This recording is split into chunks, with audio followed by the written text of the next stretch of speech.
زهیرک جدگالی.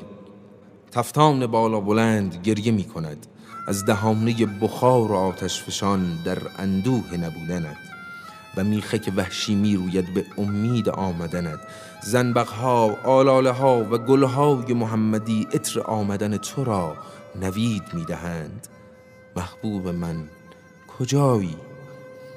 نشانه های تو را از اسپیدش خواهم پرسید و از سفالین های نیاکان کلپورگان.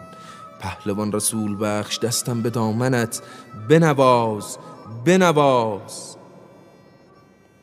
این ملودی یک زهیری یا زهیرک جدگالی است که در مناطق دشتیاری و جدگالی اجرا می شود. این زهیرک را به نام کر می شناسند. به گفته رسول بخش زنگشاهی دلیل نامگذاری ملودی به کر نحوه فرود آمدن این ملودی است.